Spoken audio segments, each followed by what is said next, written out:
dijadikan program pemerintah, program Menkes untuk mendatangkan dokter dalam jumlah besar.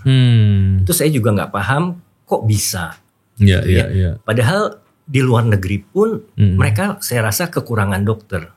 Dan dokter yang terbaik di luar negeri itu apa mau sih praktek di sini, berani bayar berapa?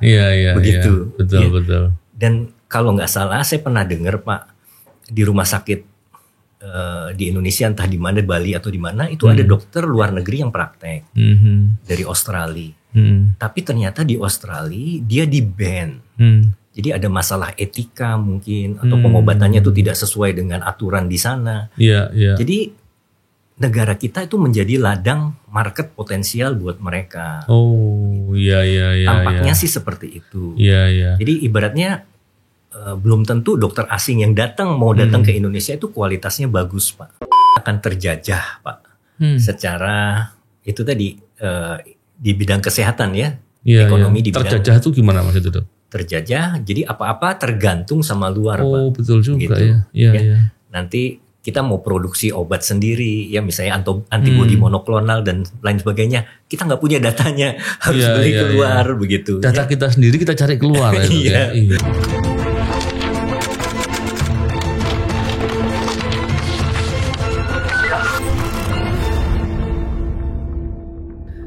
Bismillahirrahmanirrahim. Assalamualaikum warahmatullahi wabarakatuh. Salam integritas. Alhamdulillah kembali berbincang di podcast ini.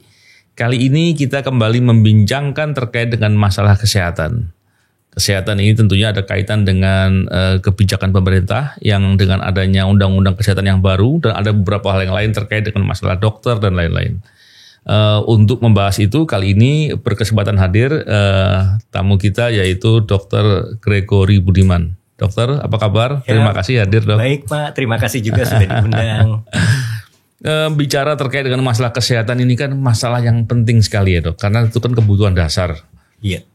Bayangkan ketika layanan kesehatan itu justru menjadi tidak berpihak kepada kepentingan masyarakat, tidak terjangkau mungkin atau banyak lagi yang lain, itu problemnya tentu akan menjadi beban buat masyarakat. Belum lagi masalah kerahasiaan dan banyak lagi yang lain. Tapi dengan adanya undang-undang kesehatan yang baru ini Dok, kan banyak analis yang kemudian melihat arahnya kok malah lebih ke industrialisasi gitu. Yang dengan begitu khawatir di kemudian hari itu bisa menjadi beban yang semakin berat buat masyarakat. Saya kemarin baru mendengar videonya dokter. Ternyata video lama ya Dok ya. Video lama Pak. Tapi saya baru lihat lagi awal tahun 2022. Awal tahun 2022. Ya 2 tahun lalu kurang lebih Dok ya. Dan saya ingin membincangkan itu dengan dokter. Saya berharap juga dokter bisa memberikan gambaran-gambaran untuk pengetahuan kita semua nih Dok. Silakan Dok. Ya. Jadi tahun 2022 awal itu saya sudah merasakan Pak. Itu sebelum digaungkan RUU Pak. Jadi ada gonjang-ganjing di organisasi profesi. Seperti kita ketahui, organisasi profesi itu adalah penjaga ilmu kedokteran, ilmu kesehatan supaya masyarakat mendapatkan layanan yang terbaik. Tapi saya melihat organisasi profesi ini digembosi, di framing buruk. Gitu. Awal tahun 2022 ada organisasi tandingan yang pede banget, begitu. Nah, dan banyak kasus-kasus yang mungkin saya nggak bisa jelaskan detail di sini, gitu. Nah, setelah itu benar nih akhir tahun 2022 itu muncul RUU kesehatan tiba-tiba tanpa melibatkan stakeholder termasuk organisasi profesi, itu sudah jadi rancangannya. Nah, entah saya nggak tahu namanya di prolegnas atau apa begitu Pak. Gitu. Nah, ini membuat kaget karena banyak hal yang di butir-butir rancangan undang-undang itu bertentangan dengan organisasi profesi, idealisme organisasi profesi gitu Pak.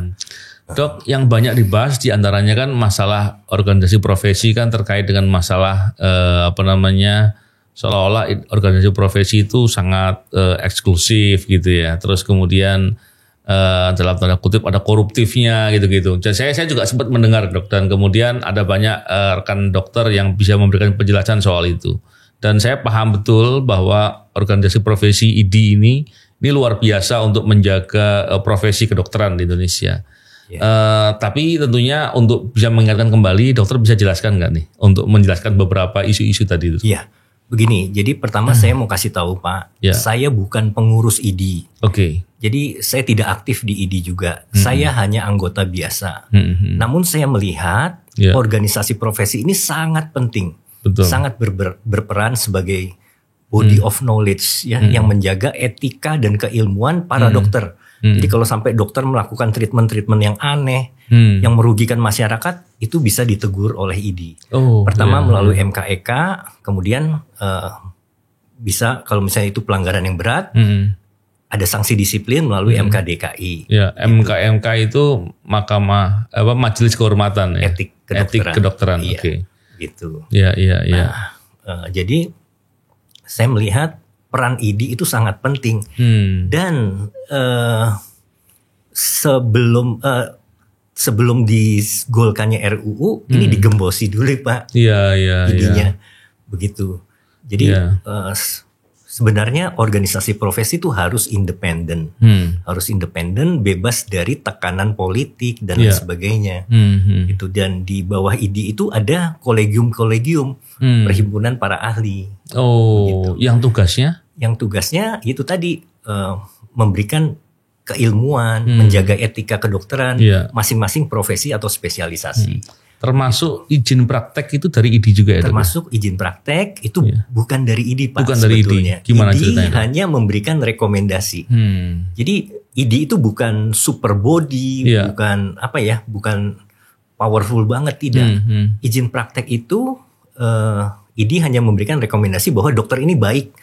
Dokter ini telah melakukan kalau untuk mendapatkan STR dulu itu ada P2KB, telah melakukan pendidikan kedokteran berkelanjutan, ikut seminar-seminar, kemudian melayani pasien, melayani pengabdian masyarakat juga. Nah setelah itu ID merekomendasikan kepada Dinas Kesehatan.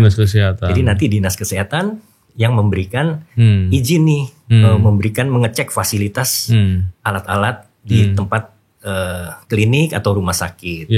Nah, yang berikutnya yang mengeluarkan izin yang paling berkuasa adalah PTSP. Gitu. Apa itu PTSP, Dok? PTSP pelayanan dari di Pemda. Pemda gitu. Nanti dicek IMB-nya betul apa enggak, PBB-nya sudah bayar atau enggak, baru keluar izin praktek. Izin praktek ya Dok ya. Nah, kalau sekarang Dok dengan adanya ID tanda kutip agak dimusuhi lah. Bahasanya saya menggunakan seperti itulah. Terus apakah peran ID masih seperti dulu atau sudah berubah? Kalau sekarang dengan disahkannya UU Kesehatan kita udah nggak bisa berbuat apa-apa. Karena ID bukan lagi organisasi profesi. Kolegium itu diambil alih oleh Menteri Kesehatan. Gitu. Padahal kolegium itu sebetulnya identik dengan ID, Ikatan Dokter Indonesia. Harusnya mandiri ya. Harusnya mandiri, tidak boleh di bawah Kementerian Kesehatan karena sangat mudah dipengaruhi gitu. Itu tadi untuk kepentingan bisnis dan lain sebagainya. Dok, kalau katanya nih Dok, kalau untuk mendapatkan proses izin praktek lah gitu, itu katanya untuk prosesnya perlu biaya-biaya ketika di ID. Itu gimana tuh Dok? Tidak sama sekali Pak. Jadi saya pernah praktek di Jakarta Pusat. Jadi anggota ID Jakarta Pusat. Sekarang praktek di Tangerang juga. Itu biayanya adalah iuran keanggotaan. Nah itu kan untuk untuk operasional ID. Dan itu nggak mahal sih Pak. Paling 5 tahun itu 2 jutaan kalau nggak salah. Kalau nggak salah. Wajar lah ya. Udah ada kegiatan operasional ya, termasuk pengawasan segala macam ya. Sama uang P2KB kalau nggak salah 200 atau 300 ribu. Hanya itu aja, itu juga tiap 5 tahun sekali. Kalau gini Dok, kalau kita lihat sekarang ini kan dengan adanya proses ini dilakukan oleh kementerian nih sekarang langsung ya. Peran dari organisasi profesi mungkin nggak digunakan lagi. Apakah proses itu kemudian menjadi lebih mudah dan bisa lebih tidak bayar gitu? Janjinya lebih mudah Pak. Prakteknya? Tapi kenyataannya ini kebetulan saya terakhir ngurus surat izin tahun 2022 masih ikut ID online. Nah ini teman-teman saya mengalami banyak kesulitan Pak.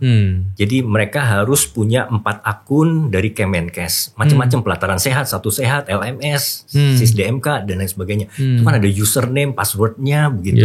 Kalau dokter yang sepuh itu kan gaptek Pak. Mereka sangat kesulitan gitu. Kita pakai joki juga nggak boleh Pak. Gitu.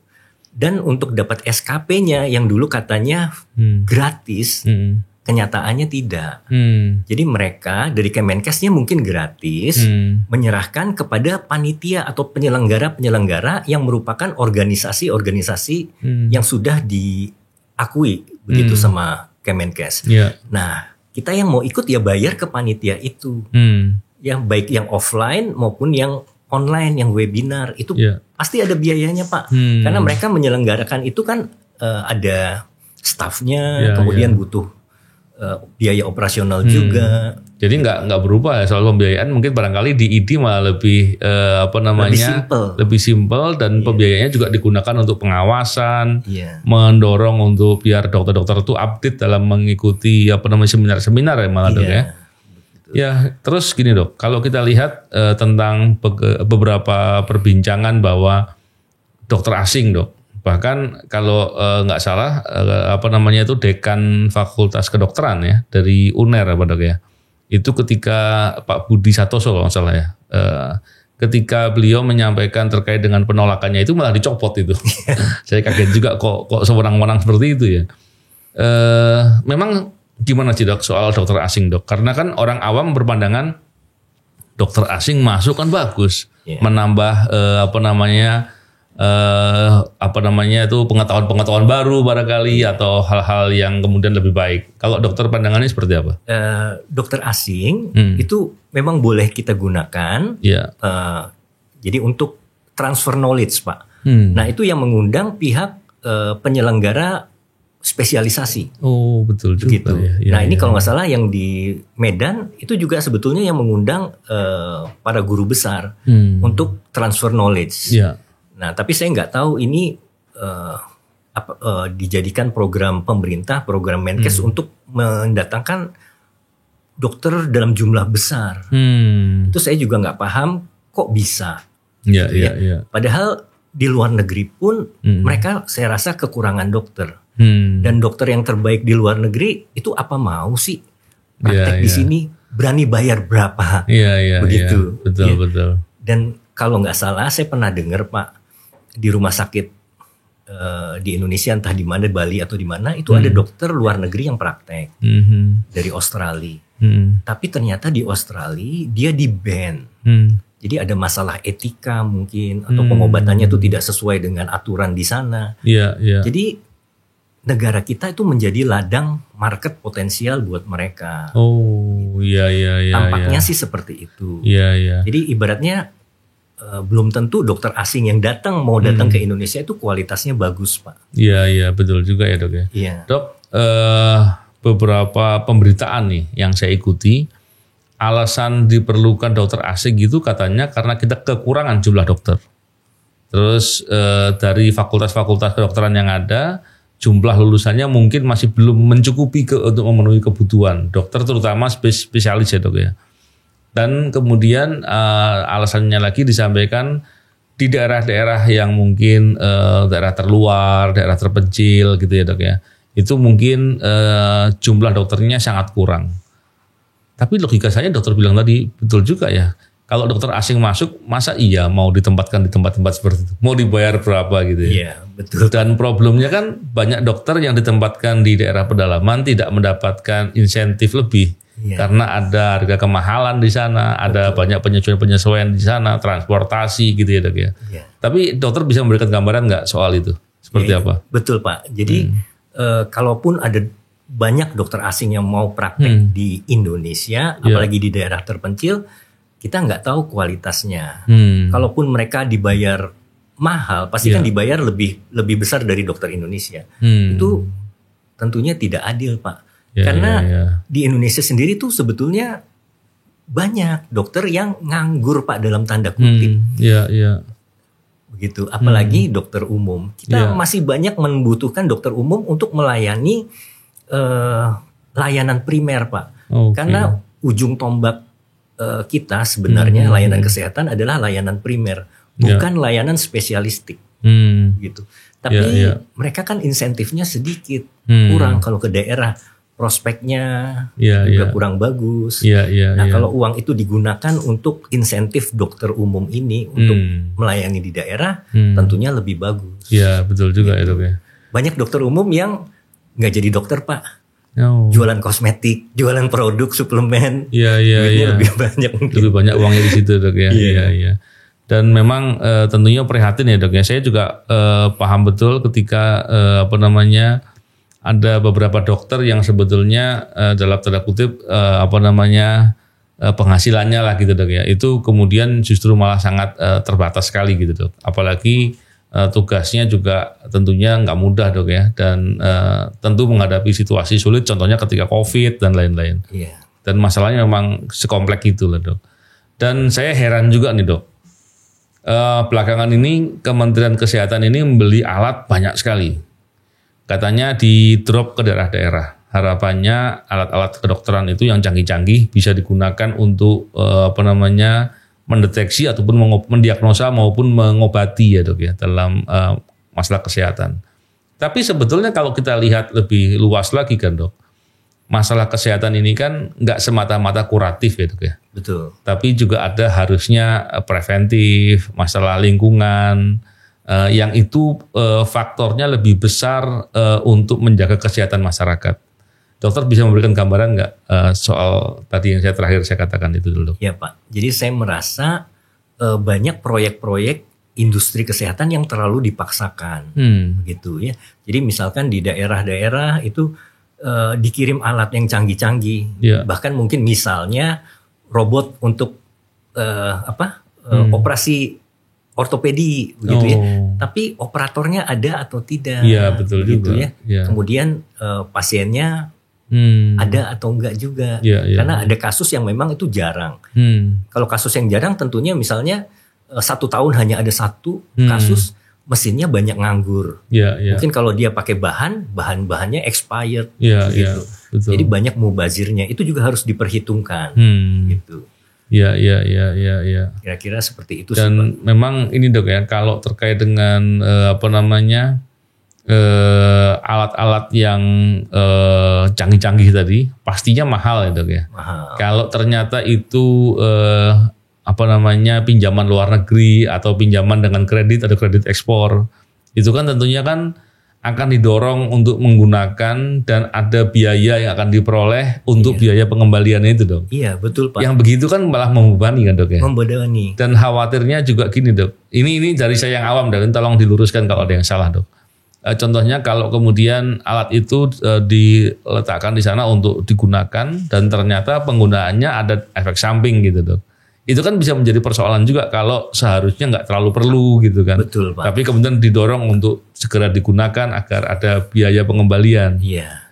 Betul gitu nggak, Dok? Betul. Jadi segala sesuatu, bahkan alat diagnostik pun harus sesuai dengan indikasi medis, Pak. Nggak semua penyakit sakit nyeri dada itu harus di ekokardiografi, harus di MRI begitu. Nah, ini saya takutnya karena udah terlanjur beli alat, nanti kalau nggak bisa expired dan sebagainya, pasien yang sebetulnya nggak perlu dilakukan diagnostik canggih itu dilakukan, gitu. Kan kemarin Menkes baru bilang, apaan itu periksa pakai stetoskop itu tidak ilmiah katanya, harus pakai ekokardiografi. Padahal tidak semua penyakit jantung harus ekokardiografi. Begitu.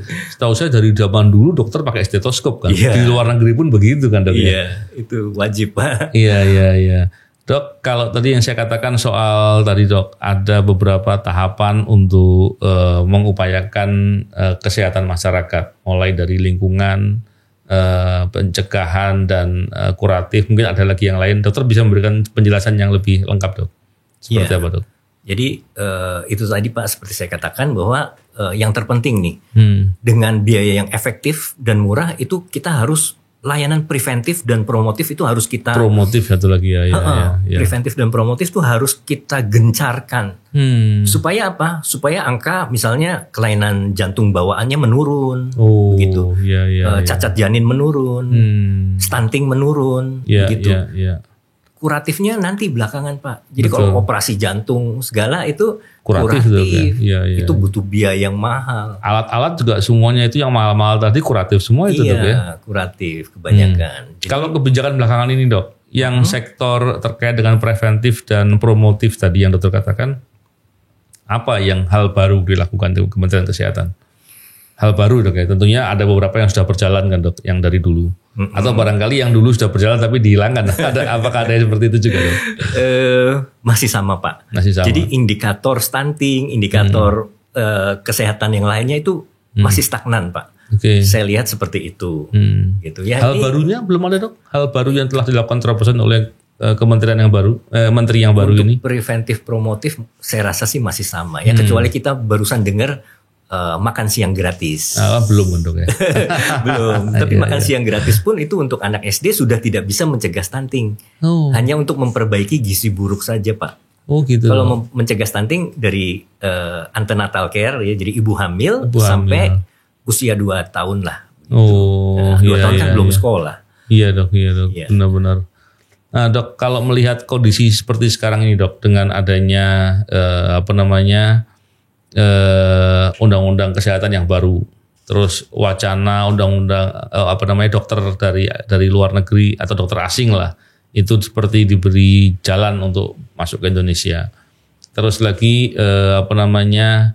genom kalau nggak salah yang datanya katanya keluar.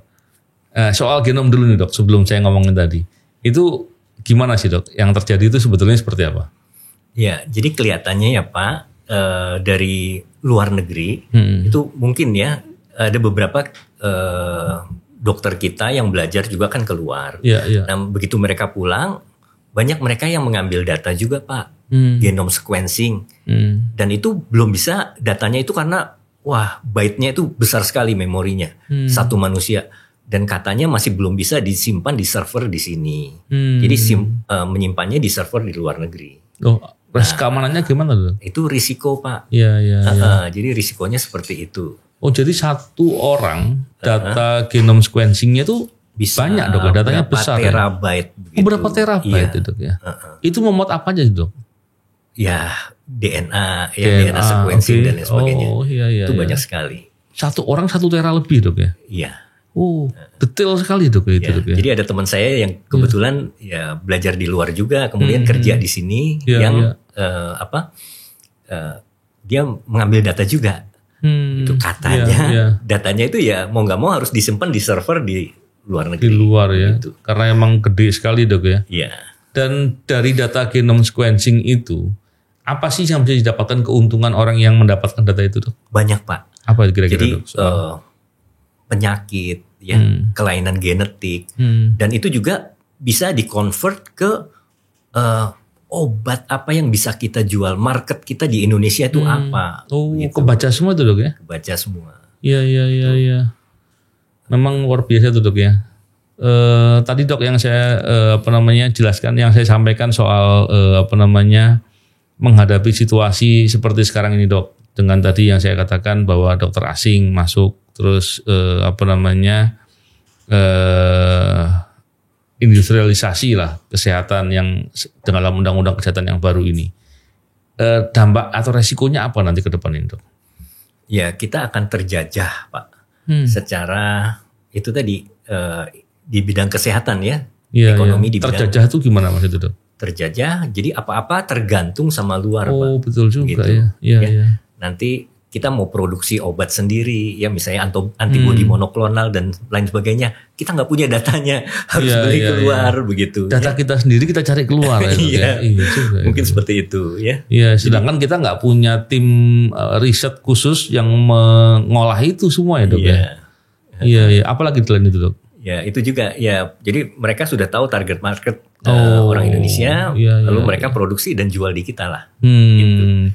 Kira-kira seperti itu sih ya. Bisa nggak digunakan sebagai kalau seandainya nih masalah pertahanan dok, Kan bisa aja kemudian melemparkan sesuatu untuk menjadi penyakit yang terjadi di mana-mana gitu dok. Ya bisa Pak. Gitu dok ya. Jadi resikonya besar sekali ya dok. Jadi mungkin ada yang mau melemahkan masyarakat Indonesia, kesehatannya, dia mengerti nih, dia import apa nih, misalnya ya kalau contoh sekarang ini banyak makan gula ya, produksi makanan, minuman, anak itu semua dicekokin gula. Nah ini kan merusak kesehatan, merusak masa depan. Jadi penyakitan, diabetes itu sudah biasanya onsetnya di atas 40 tahun, sekarang 25 tahun udah kena. Banyak ya dok ya? Ya itu mungkin ya salah satunya seperti itu. Iya. Memang bahaya sekali dok ya sebetulnya dok ya. Iya. Tapi yang saya heran, hal-hal seperti ini apa nggak pernah disampaikan sebagai masukan dok di Kementerian Kesehatan? Tentunya sih disampaikan Pak. Dan di Kementerian Kesehatan sendiri juga sudah ada kampanye untuk kita tidak makan banyak gula, gitu ya, konsumsi dari WHO kan dibatasi maksimal itu hanya 4 sendok. Gitu. Oh iya. Dok, tadi yang saya sampaikan yang soal undang-undang kesehatan yang baru dan ada beberapa dampak-dampak yang lain. Itu resiko-resikonya yang ada kira-kira pernah disadari nggak sih dari Kementerian Kesehatan? Karena mereka juga yang bikin kebijakan-kebijakan itu kan dok. Saya rasa sih mereka menyadari Pak, begitu ya. Tapi itu ada kepentingan yang kelihatannya ya Pak, menurut saya ada kepentingan yang lebih tinggi, yang punya kekuatan lebih besar. Gitu. Sebetulnya mereka juga menyadari, tapi ya begitu Pak, karena ada kepentingan bisnis industri kesehatan. Kalau dilihat dari negara-negara lain dong ya, bisnis atau masalah kesehatan itu, masalah obat itu terkait dengan uang besar sekali gitu tuh. Bahkan katanya di Amerika gitu, itu mafia obat itu lebih lebih besar daripada mafia senjata lah gitu katanya nih dok, saya nggak tahu persis. Dan memang kalau dilihat dari kebutuhan, karena ini kebutuhan primer, ini kan masalah yang sangat besar sekali dok. Bisa dibayangkan kalau tadi ternyata masalah kesehatan masyarakat Indonesia ini kemudian tidak terkendali gitu dok ya. Maksudnya tidak terantisipasi, kuratifnya justru yang harus diantisipasi malah banyak sekali dan banyak lagi yang lain. Ini kan tentu terkait dengan biaya yang sangat besar nih dok. Dan layanan BPJS pun yang ada pasti nggak akan mampu untuk bisa mengatasi itu dok.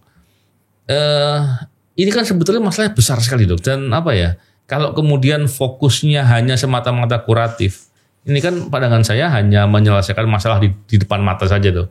Padahal masalah yang sebenarnya sangat-sangat luas. Pandangan dokter seperti apa soal itu? Iya, jadi memang industri farmasi, industri rumah sakit harus profit Pak. Iya. Nah, lalu bagaimana regulasinya supaya masyarakat tidak dirugikan? Itu organisasi profesi yang berperan Pak. Begitu. Jadi misalkan kalau misalnya kasus ada sales atau medrep yang memberikan komisi kepada dokter untuk meresepi obat tertentu padahal tidak sesuai indikasi medis, itu bisa dilaporkan di MKEK. Itu ketahuan nih, ini kok sakitnya infeksi virus parodontitis misalnya, kenapa dikasih antibiotik? Yang originator lagi, yang mahal, begitu, sampai jutaan. Nah, itu ada di tiap rumah sakit sih ada Pak, majelis seperti majelis kode etiknya. Gitu. Jadi pentingnya organisasi profesi di situ Pak. Ya kebayang ya dok ya, kalau kemudian itu tidak dilakukan pengendalian dengan cara seperti itu potensi penyimpangannya juga akan besar ya dok ya. Dok. Ini dok, ada beberapa, masih banyak sebetulnya yang saya ingin tanya sama dokter, tapi mungkin nanti saya akan batasi mana yang penting-penting saja. Ada beberapa pandangan orang yang mengatakan berobat di Indonesia ini kok mahal ya, padahal berobat di Malaysia lebih murah gitu. Dokter pandangannya seperti apa soal itu? Ya, jadi memang sih obat-obatan dan alat itu katanya lebih murah di Malaysia. Lagi pula itu kemungkinan karena pajak Pak. Jadi biaya masuk itu dok. Biaya masuk, PPNBM, kemudian alur distribusinya itu mungkin terlalu panjang. Jadi banyak markup dan lain sebagainya. Saya rasa itu regulasinya yang harus diberesin supaya harganya bisa murah berobat di Indonesia. Tapi selain itu mungkin juga kalau misalnya orang yang di Bangka atau di Medan lebih dekat ke Singapura atau ke Malaysia, ke Penang. Biaya pesawatnya juga mungkin lebih murah ya, daripada ke Jakarta di rumah sakit rujukan di Jakarta. Begitu. Tadi Dok PPNBM artinya PPN untuk barang mewah ya Dok ya? Iya. Jadi alat kesehatan disebut barang mewah Dok? Nah sekarang saya nggak tahu ya, kalau dulu setahu saya masuk barang mewah. Oh iya. Jadi alat-alat seperti MRI itu kan memang alat-alat canggih, jadi masuk kena sebagai barang mewah. Sama seperti mobil sport begitu. Waduh kalau gitu ya repot ya Dok ya. Bisa beberapa kali lipat jatuhnya itu nanti. Kalau itu kan 250% itu bisa kena biayanya. Oh luar biasa tuh Dok ya. Terus kalau ini Dok, kalau terkait dengan katanya Dok, kualitas dokter di Indonesia dengan dokter di luar itu katanya dokter di Singapura gitu atau dokter di Malaysia katanya lebih canggih. Tapi sebetulnya saya punya banyak teman dokter juga pintar-pintar hebat-hebat sebenarnya. Iya Pak. Tapi dokter barangkali bisa menjelaskan dengan lebih spesifik lah bagaimana penjelasan soal itu Dok. Jadi satu Pak, itu masalah sugesti. Orang yang berobat ke luar negeri, orang Indonesia tuh silau sama dokter asing Pak. Jadi mungkin baru masuk ke ruangannya aja udah sembuh. Itu sugesti, faktor sugesti. Ya, yang kedua itu dokter Indonesia ini sekarang lagi banyak di framing buruk. Jadi mungkin dari 10 pasien yang ke luar negeri itu memang ada yang nggak sembuh di Indonesia tuh 1 paling, gitu ya. Mungkin di luar negeri sembuh, tapi kebanyakan malah yang 9 itu sebetulnya sama saja tidak signifikan atau bahkan pengobatan di Indonesia lebih bagus, lebih bagus, lebih efisien, lebih efektif. Dan testimoni yang digembar-gemborkan ini sangat gencar sekali sejak tahun 2022 oleh influencer, buzzer, artis bahkan yang bilang pelayanan di Indonesia itu jelek. Saya berobat di Indonesia katanya kanker, tapi setelah ke Malaysia, ke Singapura cuma bisul begitu. Ya, jadi sangat menjelekkan loh. Dokter Indonesia kok nggak bisa membedakan ini kanker apa bisul misalnya begitu. Tapi itu sebetulnya miskomunikasi. Itu testimoni yang dibuat-buat Pak, begitu untuk menjatuhkan, untuk memframing bahwa dokter Indonesia tuh tidak pintar.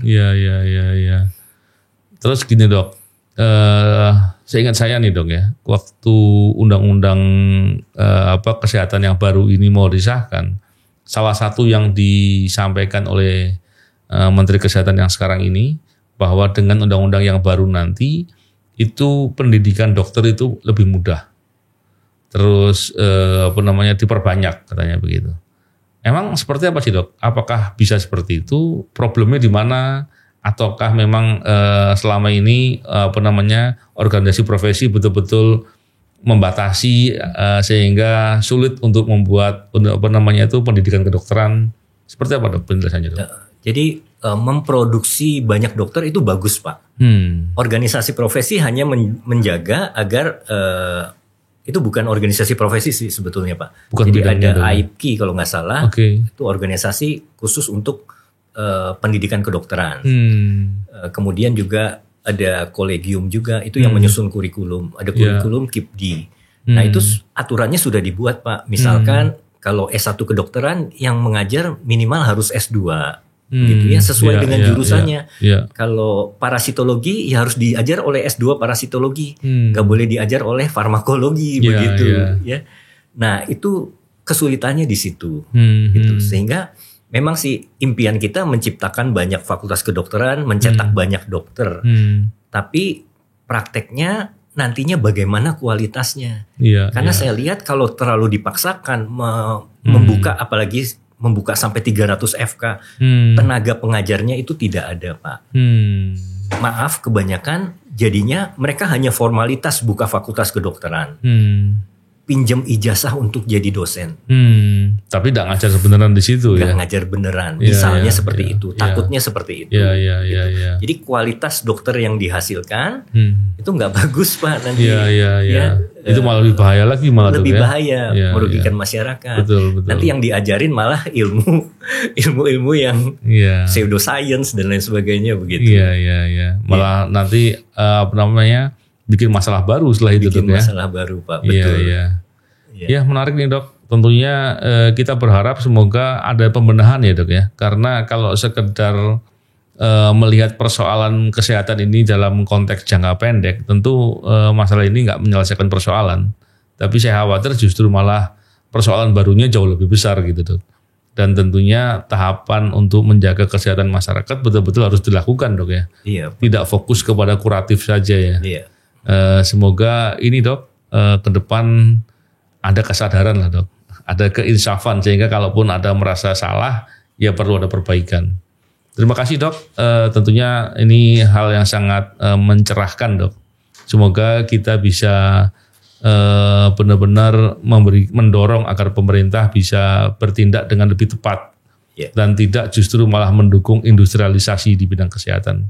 Terima kasih dok, semoga bincang-bincang ini bermanfaat. Salam integritas, assalamualaikum warahmatullahi wabarakatuh.